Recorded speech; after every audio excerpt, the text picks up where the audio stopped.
প্রিয় বন্ধু, রমজান সামনে, আল্লাহ কোরআন নাজিল করেছেন, কোন এক রাত্রে নাজিল করছেন, অথচ অনন্তকালের জন্য ওই এক রাত যতবারই ফিরে আসে ততবারই দাম। কোন এক বছরে না রমজানে নাজিল হয়েছে, বুঝেন নাই কথাটা? প্রত্যেক বছরই কি রমজানে কোরআন নাজিল হয়? কিন্তু ওই কোন এক মাসে নাজিল হয়েছে, সেই 610 খ্রিস্টাব্দে নবী সাল্লাল্লাহু আলাইহি সাল্লামের বয়স যখন 40 তখন। কিন্তু এরপরে তো 1450 বছর চলে গেছে। 1450 বছর ধরে যতবার রমজান ফিরে ফিরে আসে ততবার কোরআন রমজানকে দামি বানায় দিয়েছে। তাহলে কোরআন যদি রমজানকে দামি বানায়, কোরআন যদি শবে কদরকে দামি বানায়, কোরআন যদি হাফেজে কোরআনকে দামি বানায়, কোরআন তোমারও দামি বানাবে, রমজান তোমাকেও দামি বানাবে। তুমি কদর করো, তুমি কদর করো ভাইয়া। রমজানে ঘুরে দাঁড়াও, রমজানে পরিবর্তনের ফিকির করো। আমার বাপ, আমার ভাই, আমার ছেলেরা, নিজেদেরকে রহম করো, রমজান সুন্দর করো, রমজানে গুনাহ ছেড়ে দাও, রমজানে আল্লাহর ইবাদতে লাগাও। 20 রাকাত তারাবি পূর্ণ পড়ো, প্রতিদিন রোজা ঠিক মতো রাখো, বরকত হবে। 5 ওয়াক্ত নামাজটা মাতে পড়ো ভাইয়া। কেন নষ্ট হইলা? সে তোমারে মূল্যায়ন করে। তোমার এই চুল, তোমার এই প্যান্ট কোন ছাগলে দেখে? তুমি কও, এই সমাজের কোনো ভদ্রলোক, এই সমাজের মান্য গণ্য কোনো মানুষ, দিল দরদি, দিন দরদি কোনো মানুষ তোমাকে দেখে? কেউ কোনোদিন তোমারে ডাকছে কোনোদিন যে বাবা তোমার এই অসাধারণ চুলের জন্য তোমারে ধন্যবাদ? হ্যাঁ, তো তাহলে সে সামান্যতম, আমরা তো মনে করেন একটু অনুভব করি, কথার কথায় অহংকারের জন্য বুঝাইতেছি না, যেন আমি এটা অনুভব করি আমরা যে অনেক মানুষ আমগরে মহব্বত করে, মুসাফা করে, হ্যাঁ, মাহফিলের জন্য বলে, তাহলে বোঝা গেল আমি অনুভব করি যে আমার অনেক মানুষ মহব্বত করে। আমার কথাটা বোঝেন নাই? অনেক মহব্বতের যে কি পরিমাণ যন্ত্রণা, এগুলো এই নজরুল মোহাম্মদ এগুলো দেখলেই বোঝা যথেষ্ট। গমে আশিকি তেরা শুকরিয়া, এইটার অর্থ এইটা। গমে আশিকি মানে হইল ভালোবাসার বেদনা, ভালোবাসার যন্ত্রণা, মহব্বতের যন্ত্রণা। আল্লাহ তেরা শুকরিয়া মানে বুঝায় যে তোমার রাস্তায় যতবার যত দুঃখ পেয়েছি, তোমারে ভালোবাসতে গিয়ে সবকিছুর জন্য তোমার শুকর যে আল্লাহ তোমার রাস্তায় দুঃখ বেদনা জামিলার মিলছে। তো এই জন্য ভাইয়া তোমার তো এটা অনুভব করা উচিত, তোমার তো এটা ভাবা উচিত যে আমি যে প্রতিনিয়ত চুল পাল্টাইলাম, ডিজাইন পাল্টাইলাম, ফ্যাশন পাল্টাইছি, তো মানুষে আমারে কি তা কয়? আমি তো অনেক সময় বলি যে তোমাদের সমবয়সী ছেলেরা যখন তোমারে বলে দোস্ত তোরে সেরকম লাগে, তো তুই জিগাও না কা কি রকম? আমিও তো মানছি তোরে সেরকম লাগে, কিন্তু সেটা কেডা? মান হুয়া সে কে? যার মতো তোমারে লাগে নিশ্চিত খবর নিলে দেখবা ফুট্টাখোরের মতো লাগে, গাঞ্জাখোরের মতো লাগে, নেশাখোরের মতো লাগে, জুয়ারির মতো লাগে, হ্যাঁ, লম্পট চরিত্রহীনের মতো লাগে বেটা, ইমানদারের মতো লাগে না, জুনায়েদ বাগদাদির মতো লাগে না, বায়েজিদ বুস্তামির মতো লাগে না, কোন আল্লাহওয়ালার মতো লাগে না বেটা, কোন হারামখোরের মতো মনে হয়,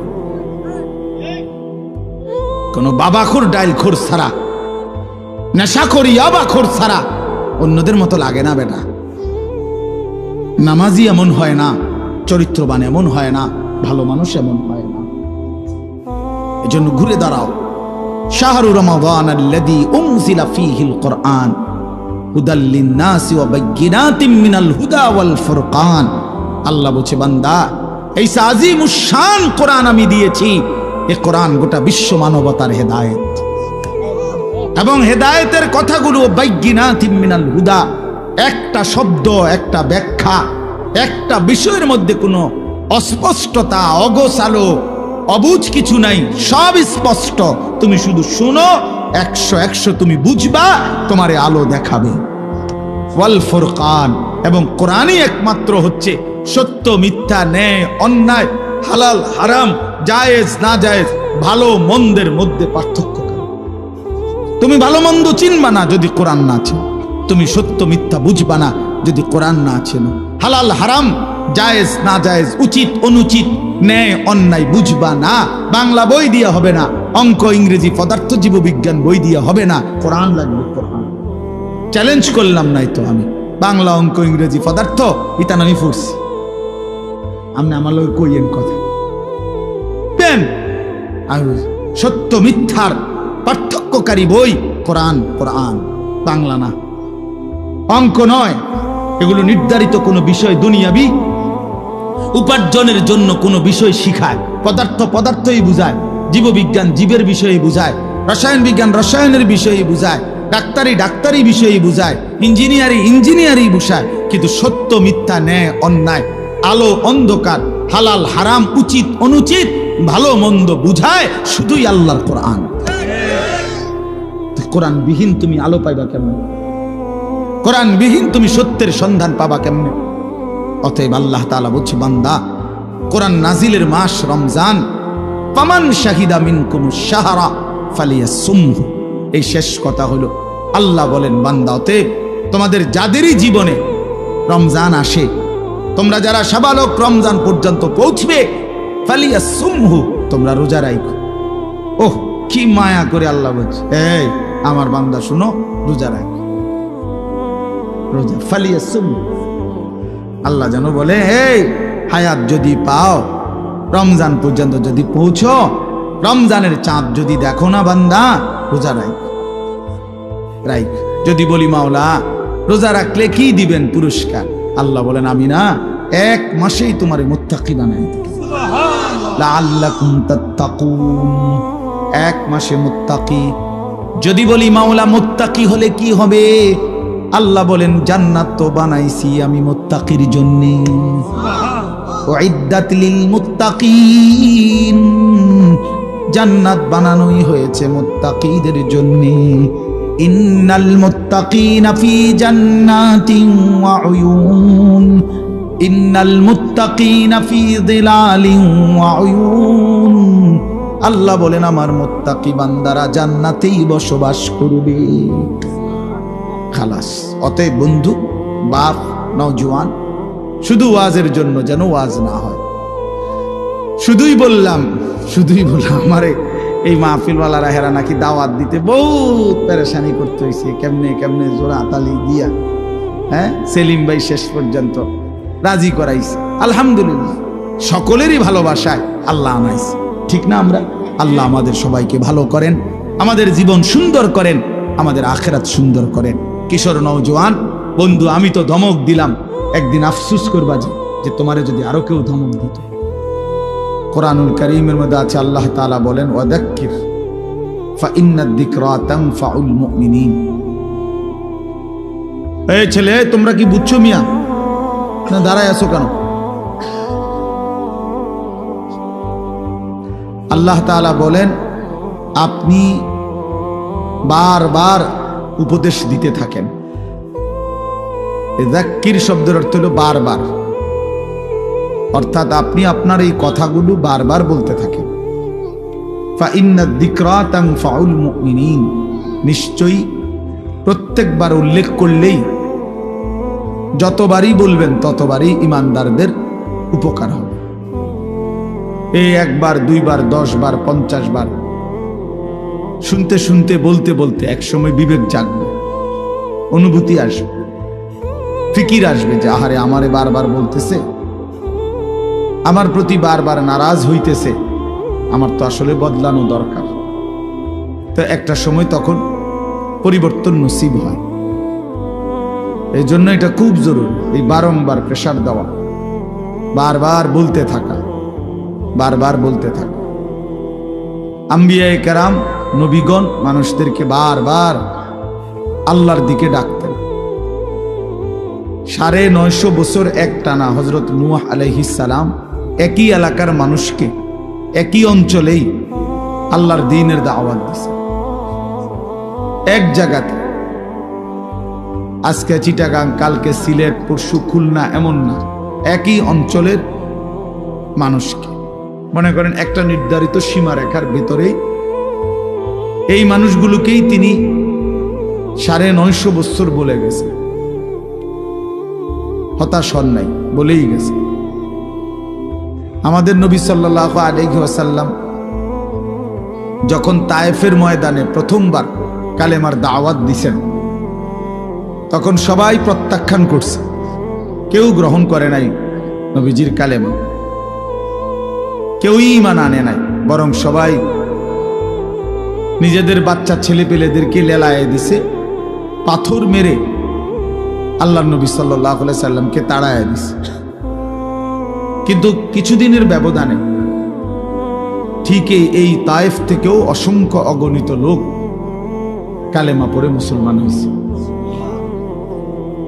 এবং খন্দকের যুদ্ধের সময় এই তায়েফের একজন সাহাবীর বুদ্ধিমত্তায় খন্দকের বিজয়ের অনেক বড় সহযোগিতা, সাপোর্ট হয়েছে। তাইলে নবী সাল্লাল্লাহু আলাইহি সাল্লাম সেদিন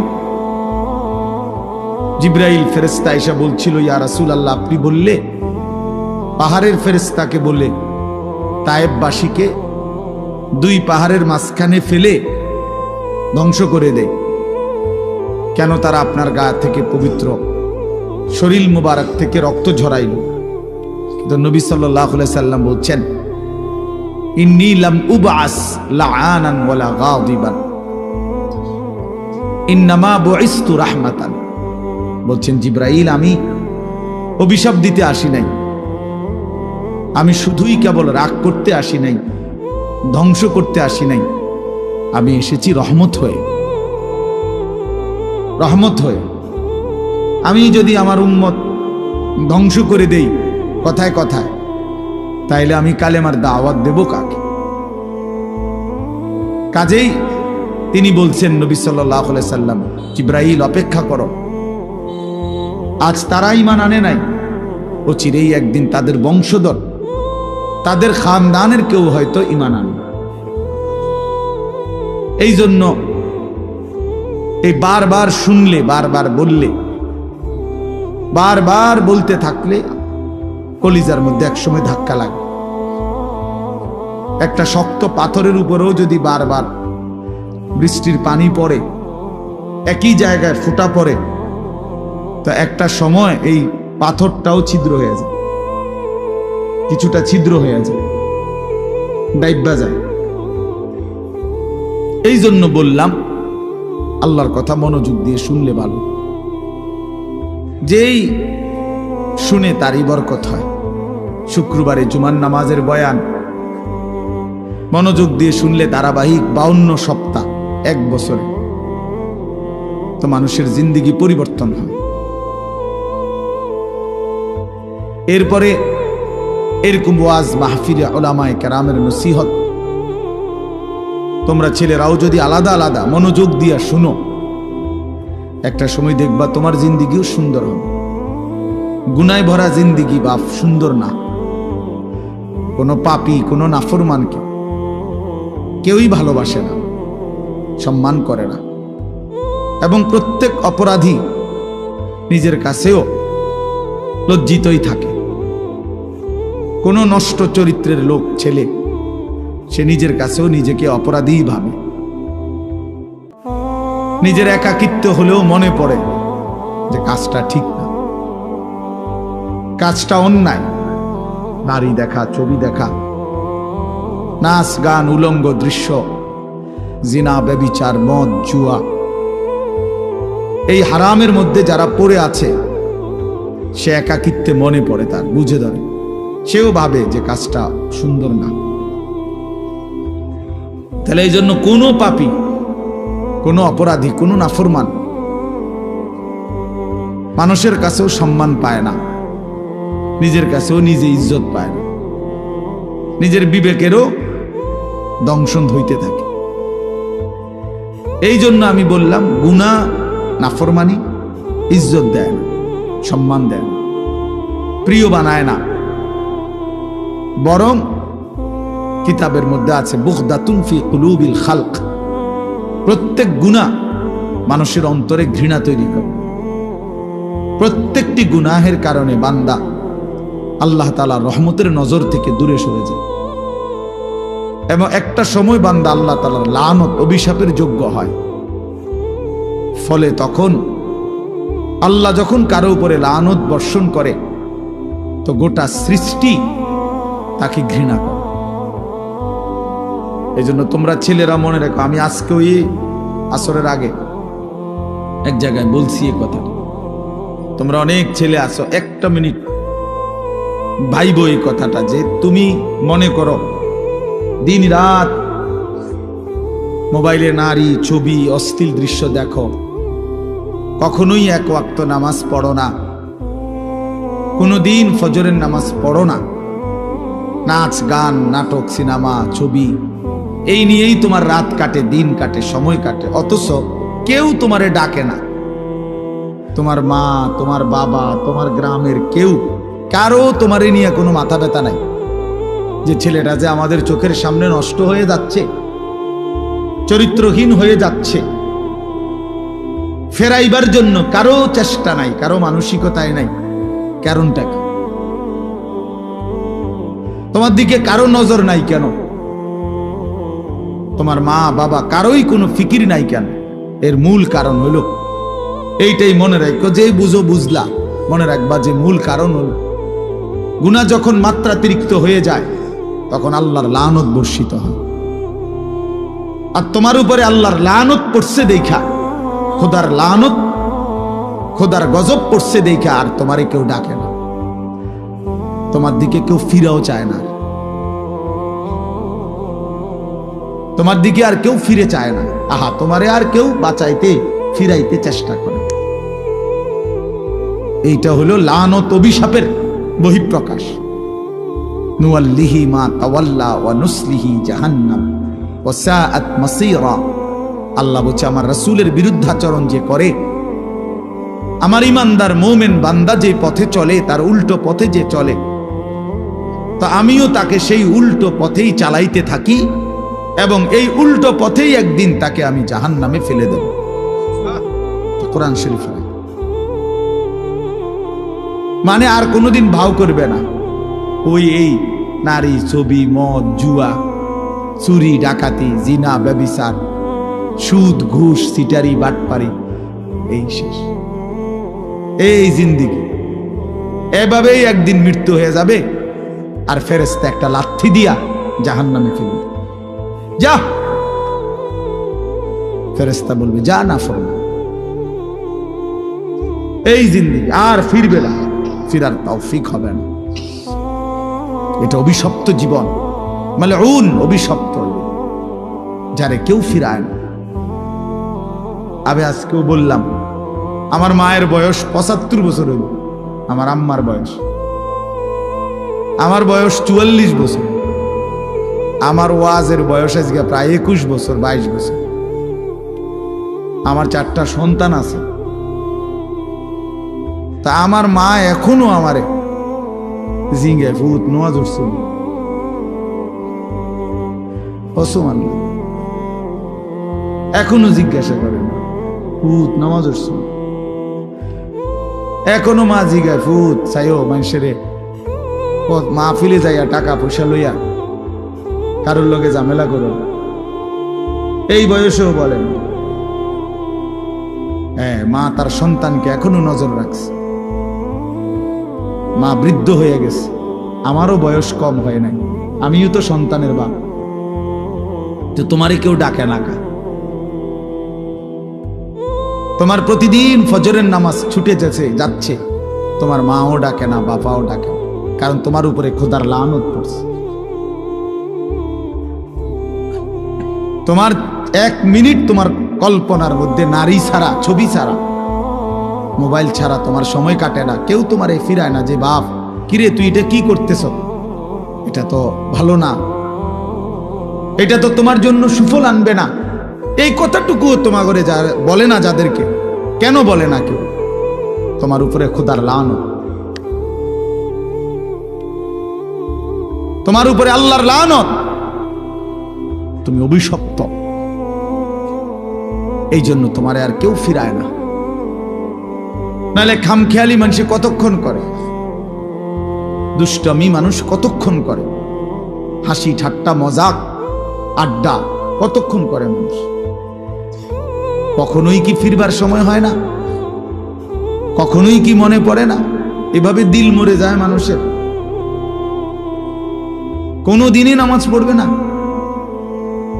এভাবে মানুষের অন্তর মুসলমানের মরে যায়। আস্তাগফিরুল্লাহ, তো বেঈমানের অন্তর। আল্লাহর নবী সাল্লাল্লাহু আলাইহি সাল্লাম এই জন্য বলছেন, মাসালুল্লাযী ইয়াযকুরু রাব্বাহু ওয়াল্লাযী লা ইয়াযকুরু রাব্বাহু মাসালুল হাইয়্যি ওয়াল মাইয়্যিত। নবীজি বলেন, যে আল্লাহ পাকের স্মরণ করে, জিকির করে, বন্দেগী করে, আর যে করে না, তো আল্লাহর নবী সাল্লাল্লাহু আলাইহি ওয়াসাল্লাম বলেন, উভয়ের উদাহরণ হলো মাসালুল হাইয়্যি ওয়াল মাইয়্যিত, জীবিত এবং মৃত ব্যক্তির মতো। একজন জীবিত, আরেকজন মৃত। আল্লাহর গোলামি স্মরণ যার মধ্যে আছে, নবীজি বলছে সে জীবিত। আর আল্লাহর বন্দেগী যার মধ্যে নাই, আল্লাহর স্মরণ নাই, সে মৃত। সে মৃত। আল্লাহর নবী সাল্লাল্লাহু আলাইহি সাল্লাম বলেন, ইন্নাল্লাযী লাইসা ফি জাওফিহি শাইউম মিনাল কুরআন কাল বাইতিল খারিব। নিশ্চয়ই যার অন্তরের মধ্যে কিছু পরিমাণ কোরআনের জ্ঞান, কোরআন নাই, 10টা সূরাও পারে না, 5টা সূরাও পারে না, আল্লাহর কোরআনের কোনো ফিকিরে তার দিলের মধ্যে নাই, আল্লাহর নবী বলছেন ওই অন্তর হলো কাল বাইতিল খারিব, আলগা বাড়ি, সারা বাড়ির মতো। যেই বাড়ি মানুষ এখন আর বসতে কাজে ব্যবহার করে না, হয়তো এটা পুরান বাড়ি ছিল আগে, অন ভাঙ্গা টেঙ্গা গেছে, বেড়া টেরা ফরিয়া গেছে, টিন খুইয়া গেছে, দরজা ভাঙ্গা গেছে, সারা বাড়ি আর কি, আলগা বাড়ি, বিরান ঘর, যে ঘরে আর থাকে না এখন। ফলে ওই ঘরে এখন কি থাকে? ওই ঘরে এখন কুত্তা থাকে, বিড়াল থাকে, সাপ থাকে, কেঁচো থাকে, এই সমস্ত প্রাণী থাকে, কুকুর বিড়াল থাকে, সাপ বিচ্ছু থাকে, এগুলো থাকে। আল্লাহর নবী সাল্লাল্লাহু আলাইহি সাল্লাম বলছেন, যে কলিজার ভিতরে আল্লাহর কোরআন নাই, ওই দিলের মধ্যে কুত্তা থাকে, ওই দিলের মধ্যে শূকর থাকে, ওই দিলের মধ্যে বিড়াল থাকে, ওই দিলের মধ্যে সাপ থাকে, বিচ্ছু থাকে, মানুষ থাকে। ওটা সারা বাড়ি, ওটা আলগা বিরান ঘর, ওটা মরুভূমি, ওটা মরিচিকা, ওটা হাহাকার। ফলে আর তার কোনো গন্তব্য নাই, জীবনের কোনো আগামাথা নাই, জিন্দেগির কোনো হিসাব কিতাব নাই। রাত হয় কখন, দিন হয় কখন, কোন নামাজের ওয়াক্ত আসে কখন, যায় কখন। জানোয়ারের আবার এত কিছু দরকার কি? কুত্তা এগুলা দিয়া করবে কি? শুকরে এগুলা দিয়া করবে কি? তাহলে মানুষ রূপী যেই জানোয়ার আল্লাহকেই ভুলে গেছে, হ্যাঁ, এই জানোয়ারের রাত কি আর দিন? এই জানোয়ারের শুক্রবার কি আর শনিবার কি? এই হাইওয়ানের আবার জীবন কি?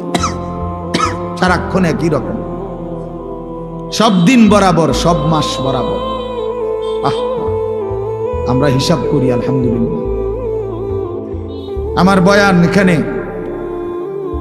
আমরা হিসাব করি, মাহফিল দেরি হোক, কিন্তু ঠিকই আমরা মাগরিবের নামাজ মসজিদে কংসনগর জামাতের সাথেই পড়ছি,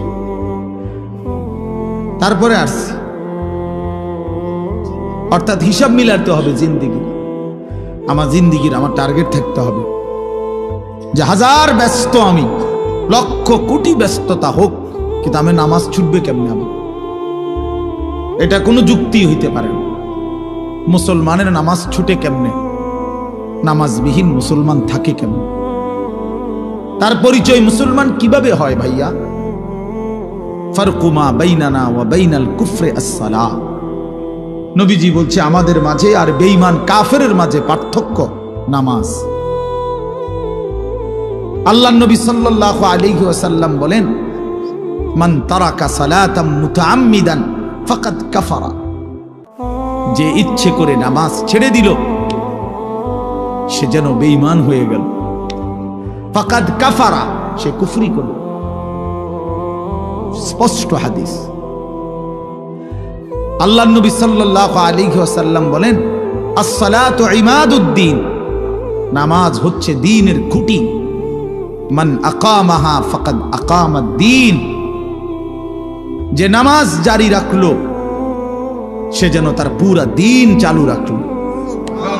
ওমান হাদামাহা ফাকাদ হাদামাদ-দ্বীন, যে নামাজ নষ্ট করে দিল সে তার পুরা দ্বীন নষ্ট করে দিল। আল্লাহ কোরআনে বলছে, ইন্নাস সালাতা তানহা আনিল ফাহশাই ওয়াল মুনকার, নিশ্চয়ই একমাত্র নামাজ যাবতীয় অশ্লীলতা, অসভ্যতা, বেহায়াপনা, অপরাধ থেকে বিরত রাখে। এজন্য সাফ কথা বেটা, কোন বেনামাজি ভদ্র হইতে পারে না। বেনামাজি মানেই অসভ্য বেটা, বেনামাজি মানেই কুত্তার জিন্দেগি, কুত্তার জিন্দেগি মানে। হ্যাঁ, জোরে বল বেটা, তোরা যারা নামাজ পড়স না, লজ্জা থাকলে বলিস। আর বেহায়া যদি হাসো বেনামাজি হবার পরেও, তো মনে রাখো তোর ব্রেনের সমস্যা, তোর মাথার তার সিরা, তুই পাগল মাতাল, তুই মানুষও না জানোয়ারও না, তোর কোনো অনুভূতিই নাই বেটা, বিবেকে নাই বেটা, তুই জানোস না তোরে বানাইছে কে বেটা, তুই পাগল না ছাগল এটাও জানোস না। কিসের মা কিসের বাপ? বেনামাজির কি মা কি তা বাপ? বেনামাজির কিসের আল্লাহ কিসের রাসূল? কিচ্ছু নাই, হেতেই হেতে। তার আবার মা কিভাবে হবে? সে তার মা তো মুসলমান, তার বাবা তো মুসলমান, সে তো তার বাবাকে চিনে না, সে তো তার মায়ের ইজ্জত বোঝে না। অতএব বেনামাজি অনেকটা বেওয়ারিশের মতো, লাওয়ারিশ। এজন্য বন্ধু মনে রাখো, নিজের হিসাব মিলানো, নিজেকে বুঝা, নিজেকে চিনা অনেক বড় সম্পদ, অনেক বড় নিয়ামত। এজন্য হাসি দিয়া উড়ায় দিও না। এক হুজুর সুন্দর বলছে, শুধু এটাই ভেবো না যে হুজুর ভালোই বলছে। না ভাইয়া, তুমি ভাবো তোমার জিন্দেগি এত অধপতন কেন?